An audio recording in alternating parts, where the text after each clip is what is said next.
Assalamualaikum warahmatullahi wabarakatuh. Teman-teman sekalian, pada kesempatan kali ini saya akan menjelaskan mengenai jenis-jenis teks.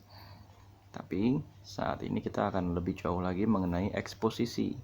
Cuma eksposisi itu ada apa saja? Nah, saat ini akan saya jelaskan lebih lanjut. Rekan-rekan sekalian, silakan sebelum mendengarkan bisa melakukan perenggangan atau mengambil air minum dulu, atau teman-teman juga bisa melakukan senam mata. Jadi mata melihat ke atas selama 8 kali, ke atas ke bawah gitu ya, dan ke kanan dan ke kiri selama juga 8 kali, agar mata kita tidak lelah dalam melihat kamera atau dalam melihat presentasi ini. Baik teman-teman sekalian, mari kita masuk ke penjelasan yang pertama. Eksposisi dibagi menjadi beberapa jenis teks. Jenis-jenis teks ini dibagi berdasarkan medianya. Artinya, teks ini ditempatkan di mana? Di media massa. Yang pertama ada surat pembaca, tajuk rencana atau opini, dan lain-lain. Tajuk rencana itu semacam kalau orang membuat kesimpulan atau orang membuat ulasan mengenai apa yang terjadi di sekeliling kita.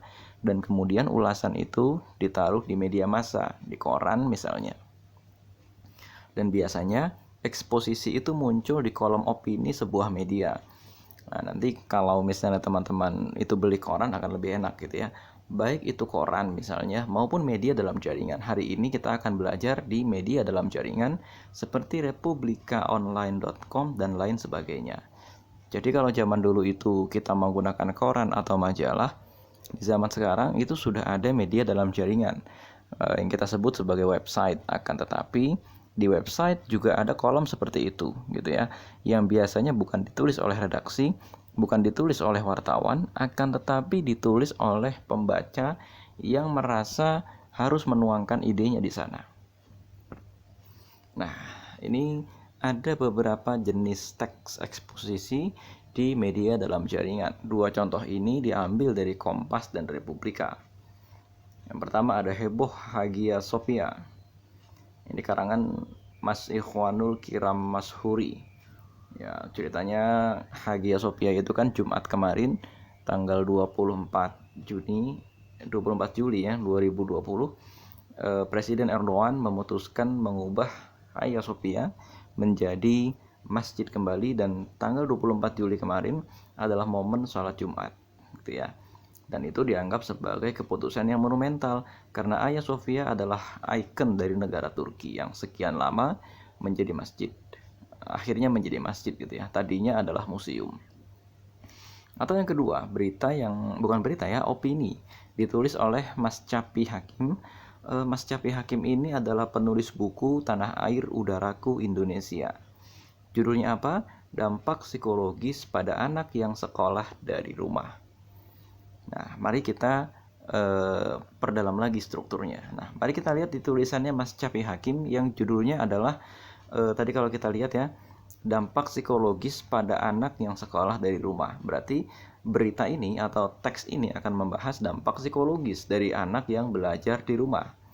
Mungkin teman-teman sekalian merasa bosan atau dan lain sebagainya ya, akan tetapi Mas Capi Hakim ini mencoba mengulas lebih jauh. Di bagian pembukaan, terlebih dahulu penulis menjelaskan ada masalah apa. Caranya, sebuah peristiwa dicari dampaknya kepada kehidupan kita. Lalu, apa pengaruhnya kepada kehidupan manusia, itulah yang dibahas. Jadi misalnya, di 2 paragraf pertama ini dijelaskan ada apa sih? Oh, ada COVID-19 yang menghasilkan protokol kesehatan pakai masker dan lain-lain. Dan dampaknya adalah mekanisme belajar anak berubah secara drastis, tadinya di sekolah, sekarang di rumah ya. Dan di paragraf kedua dikatakan oleh Mas Capi Hakim, sebuah perubahan yang terjadi dan mengundang pertanyaan besar. Mengapa mereka tidak bisa lagi datang ke sekolah? Sebuah perubahan yang pasti mengundang berbagai respons dari anak-anak sekolah terhadap kesehariannya yang hilang. Hilang diberi tanda kutip di sini, artinya bukan hilang, akan tetapi ternyata terpaksa di rumah karena pandemi. Nah, setelah secara ringkas penulis menjelaskan tentang sekolah jarak jauh, penulisnya memaparkan dengan jelas apa masalah yang muncul bagi siswa. Bagian ini, teman-teman sekalian, disebut sebagai argumentasi atau alasan-alasan. Mari kita lihat ya. Intinya adalah anak-anak berhadapan dengan sebuah perubahan yang menghadang dan sama sekali tidak mereka duga sebelumnya. Kan secara psikologis. Lebih spesifik adalah bagi anak-anak yang baru lulus SD dan kemudian baru saja memulai kegiatan SMP. Ternyata yang paling terkena dampak psikologis menurut Mas Capi Hakim adalah anak yang baru lulus SD dan baru saja akan memulai kegiatan sekolahnya di SMP. Kenapa sebabnya? Karena ternyata harusnya mereka gembira, tapi ternyata mereka tidak bisa bertemu dengan teman-temannya. Komunikasi dengan teman sekelas tentang kemana mereka hendak melanjutkan sekolah, serta antusiasme yang besar untuk berjumpa lagi dengan beberapa teman sekelas, pasti akan sangat mengecewakan. Itu kata Mas Capi Hakim. Setelah argumen pertama tadi, kita berikan argumen penguat, jadi tidak cuma satu argumen. Teks eksposisi dilengkapi dengan banyak alasan penguat mengapa pendapat penulis harus dipertimbangkan. Nah, biasanya berisi seberapa gawat sih sebuah masalah atau seberapa penting sebuah tindakan. Di paragraf yang kita lihat ini misalnya ada keterangan mereka kehilangan panggung bermain sekaligus panggung berinteraksi antar sesama teman sebaya. Mereka kehilangan mitra curhat antar teman sebaya. Dan dijelaskan di sini panjang lebar apa sih sebabnya gitu ya. Anak-anak itu ya tidak hanya jadi ternyata orang tuanya itu bekerja lebih ekstra dan ini ternyata memberikan beban psikologis tertentu. Ngomong-ngomong apa sih beban psikologis itu? Beban psikologis itu adalah beban mental ya, artinya bukan beban fisik tapi beban mental. Nah, harapannya di sini ditulis ini di penutup. Penutup itu biasanya diisi dengan harapan, saran atau kesimpulan bagi semua pembaca. Bisa juga ditutup dengan kalimat yang menandakan bahwa kita harus terus mencari solusi karena masalahnya tidak sederhana. Nah, harapannya adalah semoga wabah virus corona COVID-19 ini akan cepat berlalu, sehingga mekanisme proses belajar mengajar akan dapat kembali seperti semula, itu katanya.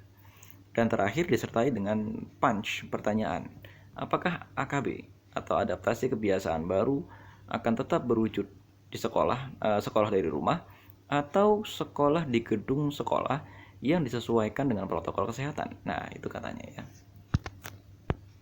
Nah, teman-teman sekalian, itulah akhir dari presentasi ini dan mudah-mudahan presentasi ini sangat bermanfaat bagi teman-teman sekalian untuk mempelajari teks eksposisi. Assalamualaikum warahmatullahi wabarakatuh.